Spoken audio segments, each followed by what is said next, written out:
மாணவர்கள் அனைவருக்கும் வணக்கம்.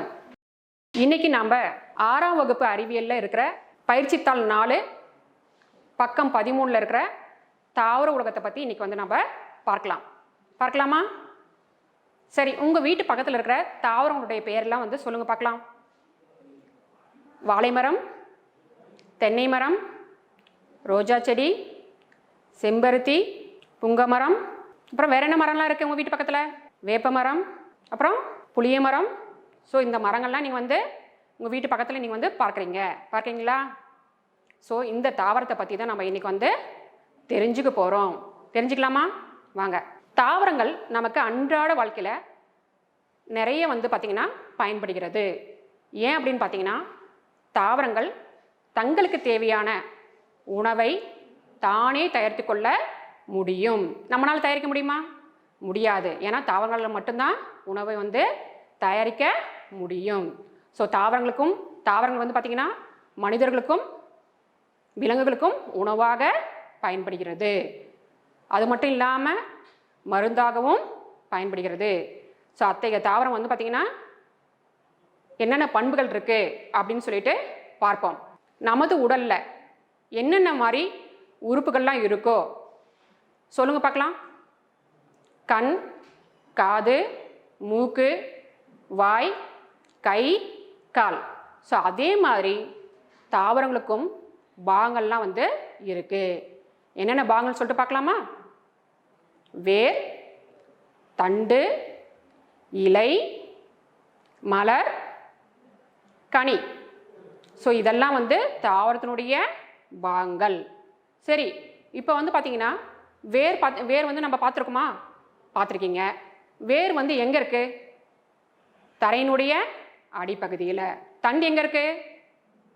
தண்டு வெரி குட், தரையினுடைய மேல் பகுதியில் காணப்படுகிறது. ஸோ இதனுடைய அடிப்படையில் பூக்கும் தாவரங்கள், பூவாத தாவரங்கள், 2 வகையான தாவரங்கள்லாம் இருக்குது. இதில் பூக்கும் தாவரங்களில் 2 வகையான பாகங்கள் இருக்குது. ஸோ என்ன அப்படின்னு சொல்லிட்டு பார்த்தீங்கன்னா, ஒன்று வேர் தொகுப்பு, மற்றொன்று தண்டு தொகுப்பு. ஸோ முதல்ல நம்ம எதை பார்க்கலான்னு பார்த்தீங்கன்னா வேர் தொகுப்பு. ஸோ வேர் தொகுப்புனா என்னன்றதை ஃபஸ்ட்டு பார்க்கலாமா? வேர் ஒரு தாவரத்தின் ரொம்ப ரொம்ப முக்கியமான உறுப்பு எதுன்னு சொல்லிட்டு பார்த்தீங்கன்னா வேர் தான். அதுதான் முக்கிய அம்சமாக செயல்படுகிறது. ஒரு தாவரம் நேராக இருக்கணும்னா, நிலைத்து நிற்கணும்னா அந்த தாவரத்துக்கு எது ரொம்ப முக்கியம்? வேர் ரொம்ப ரொம்ப முக்கியம். அடுத்தது வேரில் பார்த்தீங்கன்னா கணுவிடை பகுதிகள் இது கிடையவே கிடையாது. அடுத்தது வேரினுடைய நுனியில் என்ன இருக்குன்னு சொல்லிட்டு பார்த்தீங்கன்னா வேர் மூடி காணப்படுகிறது. இந்த வேர் மூடி சற்று மேலே என்ன இருக்குன்னு சொல்லிட்டு பார்த்தீங்கன்னா ஒரு கற்றையான மெல்லிய வேர்த்துவிகள்லாம் காணப்படுது. ஸோ அந்த வேர்த்துவிகள் எதுக்கு பயன்படுதுன்னா நீரையும் கனிம உப்பையும் உறிஞ்சத்துக்கு பயன்படுகிறது. ஸோ வேர் எப்பயுமே பார்த்தீங்கன்னா நேர் புவி நாட்டம் உடையது. ஸோ இப்போ வேர் புரிஞ்சிட்டிங்களா? வேருடைய பண்புகள் எல்லாம். இந்த வேர் மேலும் 2 வகையாக பிரிச்சிருக்காங்க. என்ன அப்படின்னு சொல்லிட்டு பார்த்தீங்கன்னா, முதல் வகை ஆணிவேர், 2வது வகை சல்லிவேர். ஸோ முதல்ல பார்த்தீங்கன்னா ஆணிவேர்னா என்னன்றது பார்க்கலாமா? குழந்தைகளாம் இன்ட்ரெஸ்டாக இருக்கா? ஸோ பார்க்கலாம். இப்போ ஆணிவேர் அப்படின்னா என்னன்னு சொல்லிட்டு பார்த்தீங்கன்னா, ஒரு விதை நம்ம என்ன பண்ணுறோம்?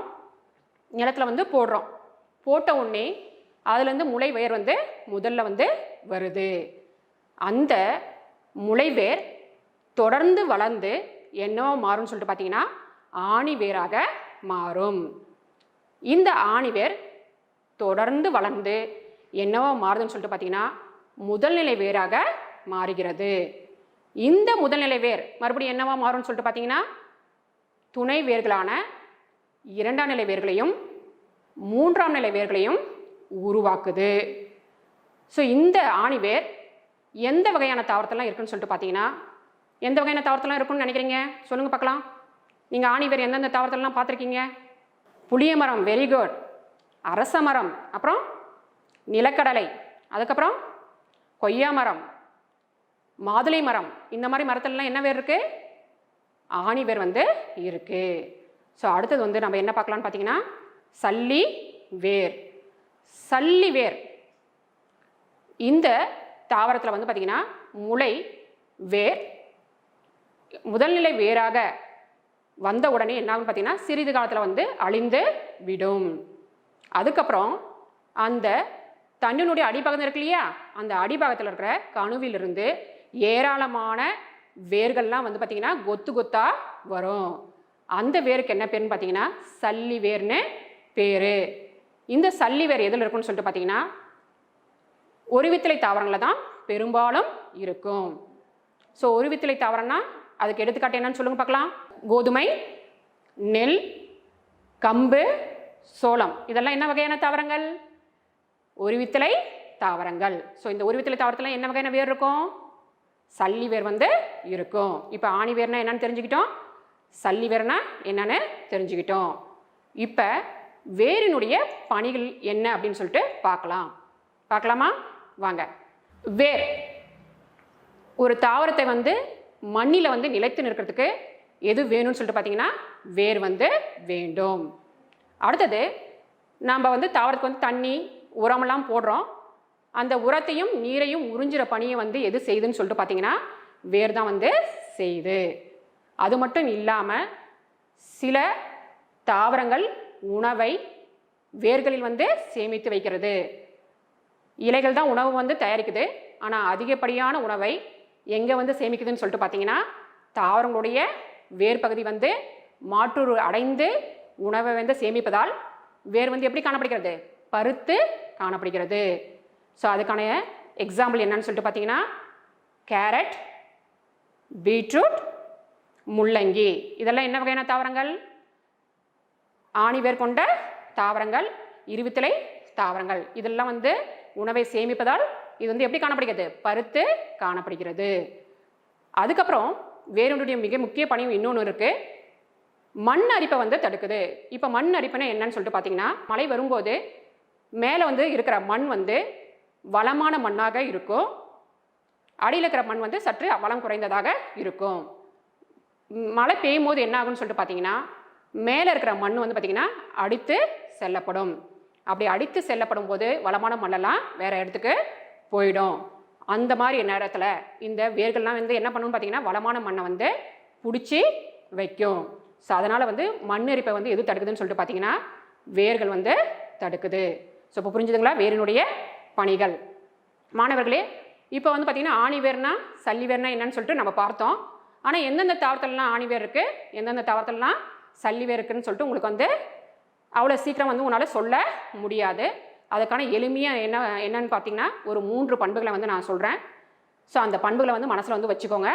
அந்த 3 பண்புகளுடைய அடிப்படையில் ஒரு தாவரத்தில் வந்து ஆணி வேர் இருக்கா, சல்லி வேர் இருக்கான்னு சொல்லிட்டு நம்மளால் எளிமையாக வந்து சொல்ல முடியும். பார்க்கலாமா? ஃபஸ்ட்டு பண்பு விதை, இரண்டாவது பண்பு இலையினுடைய நரம்பு அமைவு, மூன்றாவது பண்பு கணு. ஸோ இதனுடைய 3 அடிப்படையாக வச்சுட்டு ஒரு தாவரத்தில் வந்து ஆணி வேர் இருக்கா, சல்லி வேர் இருக்கான்னு சொல்லிட்டு ஈஸியாக நம்மளால் கண்டறிய முடியும். ஸோ ஃபஸ்ட்டு பண்பு விதை. இப்போ வந்து பார்த்திங்கன்னா நான் வந்து ஒரு விதையை வந்து எடுத்திருக்கேன். இப்போ இந்த விதையை என்னன்னு பாருங்கள், தெரியுங்களா? இது வந்து பார்த்திங்கன்னா நிலக்கடலை. ஸோ நம்ம வீட்டில் பயன்படுத்துகிற நிறைய பருப்பு வகைகள், கொட்டை வகைகள்லாம் நீங்கள் எடுத்துக்கோங்க. அந்த பருப்பு மற்றும் கொட்டையில் இருக்கிற மேலே இருக்கிற உரையை வந்து விதை உரையை வந்து இந்த மாதிரி எடுத்துருங்க. எடுத்துட்டு இப்போ வந்து பார்த்திங்கன்னா தெரியும் உங்களுக்கு வந்து விதை மட்டும்தான் இருக்குது. இப்போ இந்த விதையை வந்து பார்த்திங்கன்னா என்னால் எளிமையாக பிரிக்க முடியுதான்னு சொல்லிட்டு பாருங்கள். நான் வந்து ஈஸியாக வந்து பிரிச்சுட்டேன். தெரியுதுங்களா உங்களுக்கு? இந்த மாதிரி எந்தெந்த வகையான பருப்பு கொட்டை வகைகளை வந்து உங்களால் ஈஸியாக வந்து எளிய 2 வித்திலைகளாக பிரிக்க முடியுதோ அதில் எல்லாமே என்ன வகையான வேர் இருக்குன்னு சொல்லிட்டு பார்த்தீங்கன்னா ஆணி வேர் மட்டும்தான் இருக்கும். புரிஞ்சுதுங்களா? இப்போ வீட்டில் இருக்கிற உங்கள் வீட்டில் இருக்கிற பருப்பு வகைகள் கொட்டை வகைகள்லாம் எடுத்துக்கோங்க. எடுத்துகிட்டு பிரித்து பாருங்கள். ஸோ கடினமாக இருந்துச்சுன்னா, காய்ந்த விதைகளாக இருந்துச்சுன்னா அதை ஊற வச்சுட்டு அந்த மேலே இருக்கிற விதை உரையை எடுத்துகிட்டு இந்த மாதிரி ஈஸியாக எந்தெந்த விதைகளை வந்து உங்களால் பிரிக்க முடியுமோ அதில் என்ன வகையான வேர் தான் இருக்கும்? ஆணி வேர் தான் இருக்கும். அடுத்தது நம்ம வீட்டில் பயன்படுத்துகிற தானியங்களை வந்து நம்ம எடுத்துக்கலாம். சோளத்தை வந்து இப்போ உங்களுக்கு காட்டுறேன், மக்காச்சோளம். ஸோ இந்த சோளத்தை வந்து என்னால் வந்து பிரிக்கவே முடியல. ஏன் பிரிக்க முடியலன்னு பார்த்தீங்கன்னா, இந்த விதை வந்து பார்த்திங்கன்னா ஒரே ஒரு வித்தலையால் ஆனது. அதனால் என்னால் வந்து இரு சம வித்தலைகளாக பிரிக்க முடியவில்லை. அதனால் இதில் என்ன வகையான வேர் இருக்கும்? சல்லி வேர் இருக்கும். இப்போ வந்து உங்களுக்கு புரிஞ்சிச்சா? விதையினுடைய அடிப்படையில் ஒரு தாவரத்தில் என்ன வகையான வேர் இருக்குன்னு சொல்லிட்டு உங்களால் கண்டுபிடிக்க முடியுமா? முடியும். ஸோ அடுத்து வந்து பார்த்தீங்கன்னா மாணவர்களே, உங்களுக்கு வந்து நீங்கள் கேட்பீங்க அடுத்த கொஸ்டின், சில தாவரங்கள் வந்து விதையே இல்லை, எப்படி வந்து நாங்கள் கண்டுபிடிக்கிறது அப்படின்னு சொல்லிட்டு கேட்பீங்க. ஸோ அடுத்த பண்பை வந்து நம்ம பயன்படுத்தலாம். அடுத்த பண்பு என்ன? இலையினுடைய நரம்பமைப்பு. ஸோ இலையினுடைய நரம்பமைப்பை வச்சு ஒரு தாவரத்தில் வந்து ஆணி வேர் இருக்கா சல்லி வேர் இருக்கான்னு சொல்லிட்டு ஈஸியாக நம்மளால் கண்டுபிடிக்க முடியும். ஸோ இந்த இலையை வந்து பாருங்கள், இது வந்து பார்த்திங்கன்னா அரச இலை. அரச மரத்தினுடைய இலை பார்த்துருக்கீங்களா? அது வந்து பச்சையாக இருக்கும். இந்த பச்சையை வந்து பார்த்திங்கன்னா நான் மேலே இருக்கிற பச்சையத்தை ஃபுல்லாக வந்து எடுத்துட்டு உள்ளே இருக்கிற நரம்பு அமைப்பு மட்டும் உங்களுக்கு வந்து காட்டுறேன். ஸோ இந்த நரம்பு அமைப்பு பார்த்தா எப்படி இருக்குன்னு பார்த்தீங்கன்னா வலைப்பின்னல் போன்ற ஒரு நரம்பமைப்பு காணப்படுகிறது. ஸோ மீனவர்களோட வலைகள்லாம் பார்த்துருப்பீங்க, நிறைய வந்து வலைகள் வந்து எப்படி இருக்கும்? நெருக்கமாக பின்னப்பட்டதாக காணப்படும். அதனால இதுக்கு வந்து என்ன பேருன்னு பார்த்தீங்கன்னா வலைப்பின்னல் நரம்பமைப்பு என்று பெயர். இந்த இலையை வந்து பாருங்க, இது என்ன இலை? வாழை இலை. இந்த இலையில நரம்புகள்லாம் வந்து பார்த்தீங்கன்னா எப்படி இருக்குன்னு சொல்லிட்டு பார்த்தீங்கன்னா எப்படி இருக்கு? இணைப்போக்காக இருக்கு. அப்படியே பார்த்தீங்கன்னா தெரியும், இணைப்போக்காக இருக்கு.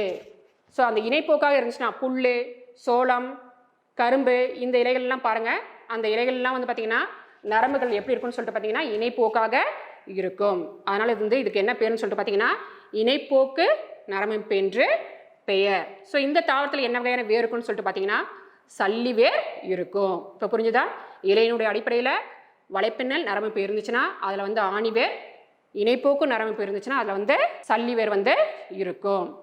அடுத்தது வந்து பார்த்தீங்கன்னா ஈஸியாக வந்து இன்னொன்று வச்சு கண்டுபிடிச்சிடலாம். கணுவினுடைய அடிப்படையில் ஒரு தாவரத்தில் வந்து ஆணி வேர் இருக்கா சல்லி வேர் இருக்கான்னு சொல்லிட்டு கண்டுபிடிக்க முடியும். உங்கள் வீட்டு பக்கத்துலலாம் வந்து மரங்கள்லாம் பாருங்கள், புளிய மரம், அரச மரம், புங்க மரம், வேப்ப மரம், இந்த மாதிரி மரத்துலலாம் பாருங்கள். பார்த்தீங்கன்னா கணு வந்து தெளிவாக தெரியலனா அந்த வகையான மரத்துலலாம் என்ன வகையான வேர் இருக்குன்னு சொல்லிட்டு பார்த்தீங்கன்னா ஆணி வேர் தான் இருக்கும். பாருங்கள், இது வந்து ஒரு மரத்தினுடைய குச்சி. இந்த குச்சியில் வந்து பார்த்தீங்கன்னா என்ன இல்லைன்னு சொல்லிட்டு பார்த்தீங்கன்னா கணு வந்து இல்லை. ஸோ கணுவுடைய வடிவம் வந்து எங்கேயுமே இல்லை. அந்த மாதிரி இருந்துச்சுன்னா இந்த மரத்தில் வந்து என்ன வகையான வேர் இருக்கும்? ஆணி வேர் தான் இருக்கும். புரிஞ்சுதுங்களா? அடுத்தது இந்த குச்சியை வந்து பாருங்கள், இந்த குச்சியில் கணு வந்து உங்களுக்கு தெளிவாக தெரியுது. கணு வந்து தெளிவாக தெரியுதா? ஸோ வேறு என்ன மரத்துலலாம் இந்த மாதிரி கணு வந்து தெளிவாக தெரியுது? மூங்கில், சோளம், அதுக்கப்புறம் தென்னை மரம், பனை மரம், இதெல்லாம் வந்து பார்த்திங்கன்னா உங்களுக்கு வந்து அந்த கணு வந்து அழகாக வந்து உங்களுக்கு அந்த அமைப்பு வந்து தெளிவாக வந்து தெரியும். ஸோ அந்த மாதிரி கணு வந்து தெளிவாக தெரிஞ்சிச்சுன்னா அதில் என்ன வகையான வேர் இருக்குன்னு சொல்லிட்டு பார்த்தீங்கன்னா சல்லி வேர் தான் இருக்கும். ஸோ இப்போ புரிஞ்சுதுங்களா? ஸோ அடுத்தது வேர் வந்து முடிஞ்சு போச்சு. அடுத்தது வந்து தண்டு தொகுப்பு. ஸோ தண்டு தரைக்கு மேலே காணப்படுகின்ற பகுதி தான் தண்டுன்னு சொல்கிறோம். தண்டுக்கு வந்து வளரணும், முக்கியமாக என்ன வேணும்னு பார்த்தீங்கன்னா சூரிய ஒளி வந்து தேவைப்படுகிறது. ஸோ தண்டில் வந்து என்ன இருக்குன்னு சொல்லிட்டு பார்த்தீங்கன்னா கணுவிடை பகுதி வந்து காணப்படுகிறது. ஸோ இலை வந்து தோன்ற இடத்துக்கு தான் இலை பாருங்க, இலை வந்து தோன்றும் இடத்துக்கு தான் என்ன பேருன்னு சொல்லிட்டு பார்த்தீங்கன்னா கணுன்னு பேர். ஸோ இந்த கணு ஒரு கணுவிற்கும் மற்றொரு கணுவிற்கும் இடைப்பட்ட பகுதிக்கு வந்து என்ன பேருன்னு பார்த்தீங்கன்னா கணுவிடை பகுதி என்று பெயர். புரிஞ்சுதுங்களா? கணு ஒரு கணுவிற்கும் மற்றொரு கணுவிற்கும் இடைப்பட்ட பகுதிக்கு வந்து என்ன பேர்? கணுவிடை பகுதி என்று பெயர். இப்போ வந்து பார்த்தீங்கன்னா தாவரத்தினுடைய நுனியில் நுனி மொட்டு இருந்துச்சுன்னா அது வந்து பார்த்தீங்கன்னா நுனிமுட்டு என்று பெயர். தண்ணியினுடைய நுனியில் இருந்துச்சுன்னா அதுக்கு வந்து நுனிமுட்டு என்று பெயர். இலையினுடைய கணுவு பகுதியில் கோணமொட்டு தோன்றும், அதுக்கு வந்து கோணமொட்டு என்று பெயர். ஸோ நுனிமுட்டும் இருக்கும், கோணமொட்டும் இருக்கும். இப்போ நீங்கள் வந்து தாவரங்கள்லாம் வந்து பார்த்தீங்கன்னா ரொம்ப ஸ்ட்ராங்காக உறுதியாக இருக்குன்னு சொல்லிட்டு நீங்கள் பார்த்துருப்பீங்க. அதனால் நிலைத்து மேலே வந்து தரைக்கு மேலே நிலைத்திருக்கு. ஆனால் வந்து பார்த்தீங்கன்னா நீரில் இருக்கிற தாவரத்தெல்லாம் பார்த்துருக்கீங்களா? ஸோ என்னென்ன தாவரத்தெல்லாம் நீங்கள் பார்த்துருக்கீங்க சொல்லுங்கள் பார்க்கலாம். அல்லி, தாமரை, அதுக்கப்புறம் வெங்காய தாமரை, அதுக்கப்புறம் சில பாசிகள்லாம் வந்து நீரில் வந்து மிதந்துட்டுருக்கோம். ஸோ இந்த தாவரங்களில் தண்டு எப்பயாச்சும் பார்த்துருக்கீங்களா? ஸோ அதனுடைய தண்டெல்லாம் எப்படி இருக்குது? தண்டெல்லாம் வந்து பார்த்திங்கன்னா ரொம்ப வந்து மென்மையாக இருக்கும், வளையும் தன்மைக்குடையதாக இருக்கும். இப்போ நீரில் இருக்கிற தாவரங்கள்லாம் எப்படி வந்து மிதக்குது? ஸோ அந்த தண்டினுடைய செல் பகுதியில் வந்து பார்த்திங்கன்னா நிறைய இடைவெளி வந்து இருக்கும். அந்த இடைவெளியில் வந்து என்ன நிரப்பப்பட்டிருக்கும்னு பார்த்தீங்கன்னா காற்று வந்து நிரப்பப்பட்டிருக்கும். இந்த காற்று நிரப்பப்பட்டிருக்கிறனால தான் அந்த தாவரம் வந்து நீரில் வந்து மிதக்க முடியுது. ஸோ இப்போ தாமரை அள்ளியெல்லாம் வந்து பார்த்திங்கன்னா பாதி வந்து பார்த்திங்கன்னா அதனுடைய இலைப்பகுதியெல்லாம் நீருக்கு மேலே வந்து இருக்குது. அதனுடைய வேர் பகுதி தண்டெல்லாம் வந்து பார்த்திங்கன்னா அதுவும் வேர் வந்து பார்த்திங்கன்னா மண்ணில் வந்து புதைந்து காணப்படுகிறது. ஆனால் சில தாவரங்கள் வந்து பார்த்திங்கன்னா நீரின் மேலேயே வந்து மிதந்துட்டுருக்கு. என்ன தாவரம் அதை சொல்லுவோம் பார்க்கலாம்? உங்கள் ஊரில் வந்து ஏரியில் குளத்துலலாம் வந்து பார்த்திங்கன்னா அந்த தாவரம் வந்து நிறைய வந்து இருக்குது. என்ன தாவரம்னு சொல்லுங்க பார்க்கலாம்? ஆகாய தாமரை. Very good. ஸோ அந்த ஆகாய தாமரை வந்து பார்த்திங்கன்னா எப்படி இருக்கும்? மேலே வந்து நீரின் மேலேயே வந்து மிதந்துட்டுருக்கும். ஸோ அதுக்கு வந்து என்ன தேவையில்லை? மண் வந்து தேவையில்லை. நீர் மட்டும் இருந்தால் மட்டும் அதனால் உயிர் வாழ முடியும். ஸோ அதுலேயும் தண்டுலலாம் வந்து என்ன இருக்குன்னு சொல்லிட்டு பார்த்திங்கன்னா செல்களுக்கிடையே காற்றறைகள் வந்து காணப்படுகிறது. அதனால தான் அந்த தாவரங்கள்லாம் வந்து பார்த்திங்கன்னா எப்படி இருக்குது? நீரில் வந்து மிதந்துட்டு இருக்குது. ஸோ அடுத்தது வந்து இப்போ வந்து தண்டினுடைய மாற்றுருக்கள் பார்க்கலாம். மாணவர்களே, இது என்னன்னு சொல்லிட்டு சொல்லுங்க பார்க்கலாம். இது என்ன கலரில் இருக்குது? மஞ்சள் கலரில் இருக்குது. அப்போ இது என்னது? பார்த்தா தெரியுதுங்களா? மஞ்சள். Very good. இது என்னன்னு சொல்லிட்டு பாருங்கள், இஞ்சி. ஸோ தெரியுதா? இது வந்து மஞ்சள், இது வந்து இஞ்சி. இது தாவரத்தினுடைய எந்த பகுதி? வேரா தண்டா? ஸோ பெரும்பாலான மாணவர்கள் வந்து பார்த்திங்கன்னா இது வேருன்னு தான் சொல்லுவீங்க. ஆனால் வந்து இது வந்து வேர் வந்து கிடையாது. இது வந்து தாவரத்தினுடைய தண்டு பகுதி. ஸோ தண்டு பகுதி தான் வந்து என்னவோ மாதிரி இருக்குது? இது பருத்து என்னவோ மாதிரி இருக்குது, உணவு சேமிப்பதால் நமக்கு வந்து தடித்து காணப்படுகிறது. இஞ்சி, மஞ்சள் இந்த தாவரத்தினுடைய அடியில் வந்து பார்த்திங்கன்னா இருக்கிற தண்டு என்ன பண்ணுதுன்னு பார்த்தீங்கன்னா அதிகப்படியான உணவை சேமிக்குது. சேமிக்கிறதுனால அந்த தண்டெல்லாம் எப்படி இருக்குது? உங்களுக்கு தடித்து காணப்படுது. இலை தான் உணவு வந்து தயாரிக்குது. நான் ஆல்ரெடி வந்து உங்களுக்கு சொன்னேன். ஆனாலும் அதிகப்படியான உணவை வந்து எங்கே சேமிக்குது? இந்த கிடைமட்ட தண்டுகளை வந்து சேமிக்குது. அதனால் வந்து இஞ்சி, மஞ்சள், வெங்காயம்லாம் பார்த்துருக்கீங்க இல்லையா? ஸோ அதுவும் வந்து தண்டு தான். உணவு சேமிப்பதால் அது எப்படி இருக்குது? எல்லாம் வந்து பருத்து காணப்படுகிறது. நம்ம ரொம்ப பிடிச்ச ஒன்று கரும்பு. கரும்பு பார்த்துருக்கீங்களா? ஸோ கரும்பு வந்து பார்த்திங்கன்னா நம்ம உண்ணக்கூடிய பகுதி எதுன்னு சொல்லிட்டு பார்த்திங்கன்னா அதனுடைய தண்டு பகுதி தான். ஸோ தண்டு வந்து உணவு சேமிப்பதால் அது எப்படி இருக்குது? தடித்து காணப்படுகிறது. ஸோ தண்டு வந்து உங்களுக்கு வந்து இப்போ வந்து தெரிஞ்சது. இதனுடைய பணிகளை வந்து நம்ம பார்க்கலாமா? தண்டினுடைய முதல் பணி, இப்போ தண்டு வந்து தரைக்கு மேலே இருக்குது. தரைக்கு மேலே இருக்கிற தண்டு பகுதியில் வந்து என்னென்ன உருவாகுதுன்னு சொல்லிட்டு பார்த்தீங்கன்னா இலை வந்து உருவாகுது, கிளைகள் வந்து உருவாகுது, அதுக்கப்புறம் மலர்கள், கனிகள். இதெல்லாம் எங்கேருந்து வருது? எல்லாமே வந்து பார்த்திங்கன்னா தண்டு பகுதியிலேருந்து தான் உருவாகுது. ஸோ அத்தனை பாகங்களையும் வந்து பார்த்திங்கன்னா எது வந்து தாங்குதுன்னு சொல்லிட்டு பார்த்தீங்கன்னா இந்த தண்டு தான் வந்து தாங்குது. அப்போ தாங்குகிற பணியை வந்து எது செய்யுது? தண்டு தான் வந்து செய்யுது.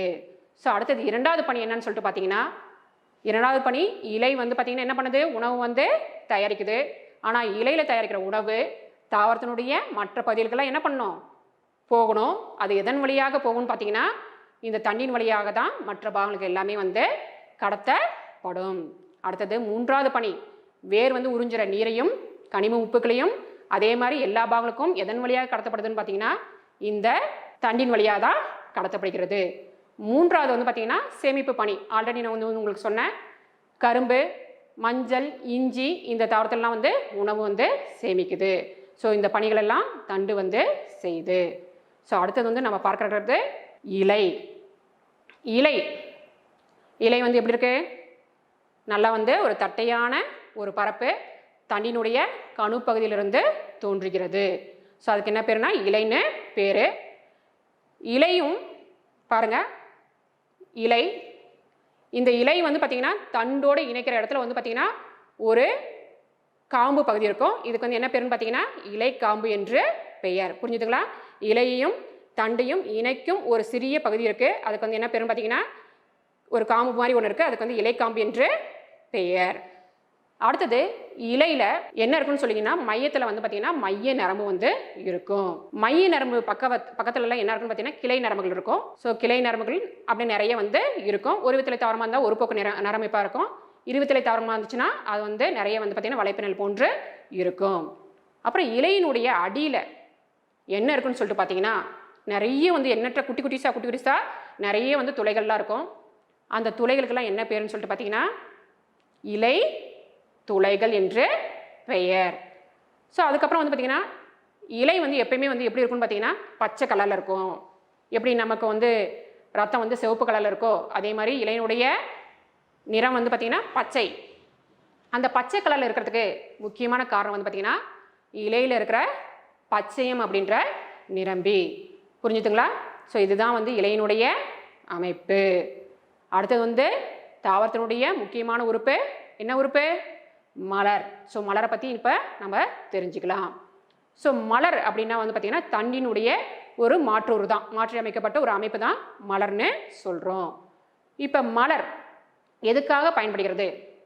ஒரு தாவரத்தினுடைய முக்கியமான உறுப்பாக கருதப்படுகிறது. எதுக்காக பயன்படுதுன்னு சொல்லிட்டு பார்த்தீங்கன்னா இனப்பெருக்கம். தாவரத்தினுடைய இனத்தை வந்து அதிகப்படுத்தணும் இல்லையா? ஒரு தாவரம் வந்து ஒரு செம்பருத்தி செடியாக இருந்தாலும் சரி, வாழை செடியாக இருந்தாலும் சரி, மாமரமாக இருந்தாலும் சரி, கொய்யா மரம் இருந்தாலும் அதனுடைய இனத்தை வந்து அதிகப்படுத்தணும். அப்போ எது மூலமாக அதிகப்படுத்துதுன்னு பார்த்தீங்கன்னா மலர்கள் மூலமாக தான் அதிகப்படுத்துது. ஸோ அந்த மலர் வந்து இனப்பெருக்கத்திற்காக பயன்படக்கூடிய ஒரு பகுதி. இப்போ பாருங்கள், மலரினுடைய பாகங்களை பற்றி ஃபஸ்ட்டு நம்ம வந்து தெரிஞ்சுக்கலாம். ஸோ இது என்ன பூன்னு தெரியுதுங்களா? இது வந்து செம்பருத்தி பூ. ஸோ இந்த செம்பருத்தி பூவில் பச்சையாக ஒன்று தெரியுதுங்களா? இது பேர் வந்து என்னன்னு சொல்லிட்டு பார்த்தீங்கன்னா புள்ளி வட்டம். இந்த புள்ளி வட்டம் பெரும்பாலும் தாவரத்தினுடைய வெளியடுக்காக காணப்படும். இது பச்சை நிறத்தில் இருக்கும். இதனுடைய பயன் வந்து என்னன்னு சொல்லிட்டு பார்த்தீங்கன்னா ஒரு மலர் மொட்டாக இருக்கும்போது அது வந்து பாதுகாப்பாக இருக்கிறதுக்காக பயன்படுகிறது.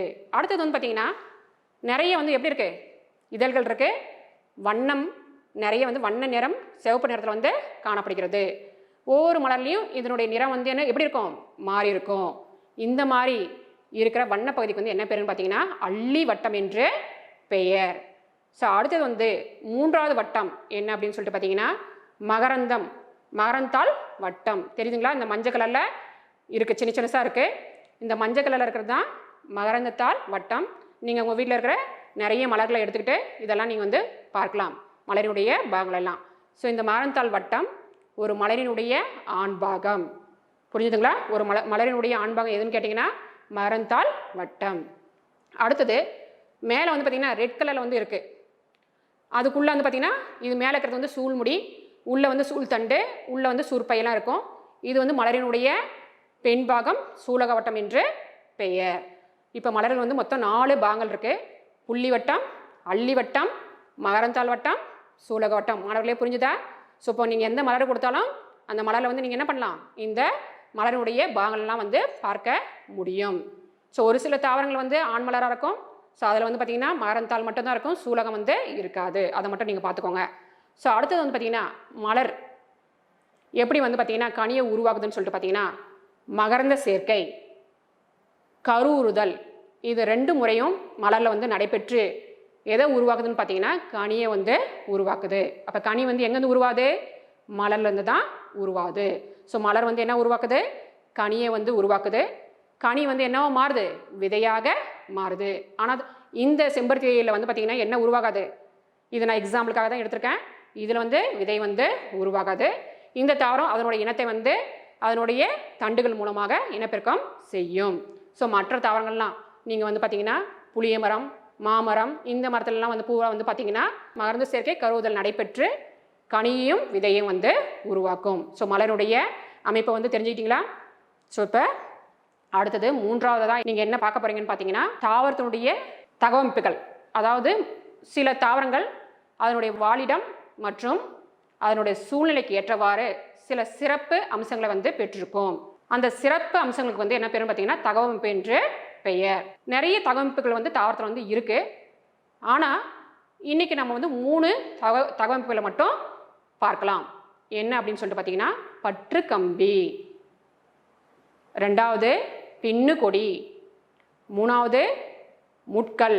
இதை மூணை பற்றி மட்டும் இன்னைக்கு வந்து தெரிஞ்சுக்கலாம்.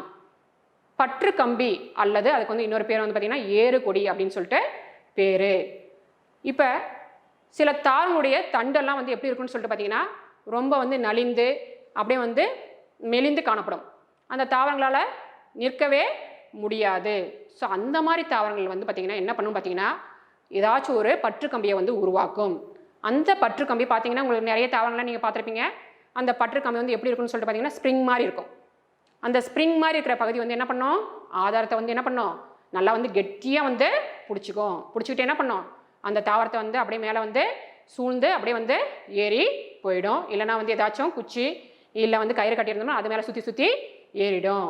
ஸோ இந்த மாதிரி எந்த தாவரத்தை நீங்கள் பார்த்துருக்கீங்க சொல்லுங்க பார்க்கலாம். பாகற்காய், பீர்க்கங்காய் இதெல்லாம் வந்து எப்படி இருக்கு, ஸோ அதனுடைய தண்டு வந்து ரொம்ப மெலிசாக இருக்கும்.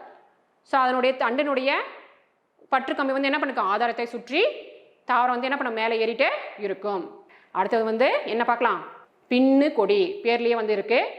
இந்த தாவரத்தினுடைய தண்டும் எப்படி இருக்குன்னு சொல்லிட்டு பார்த்தீங்கன்னா அதே மாதிரி நலிந்து மெலிந்து தான் காணப்படும். இந்த தாவரத்தில் வந்து எந்த வகையான சிறப்பு அதாவது பற்று கம்பிகள்லாம் இருக்காது. அதனுடைய தண்டே வந்து என்ன பண்ணணும்னு பார்த்தீங்கன்னா ஆதாரத்தை வந்து முழுமையாக சுற்றி சுற்றி ஏறும். ஸோ அப்படியே ஏறி அப்படியே வந்து தாவரம் வந்து வளரும். ஸோ இந்த மாதிரி எதனா தாவரத்தை பார்த்துருக்கீங்களா? உங்கள் வீட்டிலலாம் வந்து பார்த்தீங்கன்னா அழகுக்காக இந்த மாதிரி தாவரத்தெல்லாம் நிறைய வச்சுருப்பாங்க.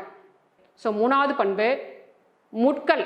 சில தாவரத்தில் வந்து பார்த்தீங்கன்னா இலையில் வந்து முட்கள் வந்து இருக்கும், இல்லைன்னா தண்டு பகுதியில் வந்து முட்கள் வந்து இருக்கும். ஸோ இலையில் வந்து ஏன் வந்து முட்கள் இருக்குது அப்படின்னு சொல்லிட்டு பார்த்தீங்கன்னா தண்டில் ஏன் முட்கள் இருக்குதுன்னு பார்த்தீங்கன்னா அதனுடைய பாதுகாப்பிற்காக. ஸோ தாவரத்தினுடைய பாதுகாப்பிற்காக முட்கள் வந்து இருக்குது. ஸோ கற்றாழை செடி. ஸோ கற்றாழைனா உங்களுக்கு வந்து எது வந்து ஞாபகம் வரும், எல்லாருக்கும் வந்து சோற்று கற்றாழை தான் ஞாபகம் வரும். சோற்று கற்றாழை இல்லை மாணவர்களே, ரயில் கற்றாழை அப்படின்னு சொல்லிட்டு ஒரு கற்றாழை வந்து இருக்குது.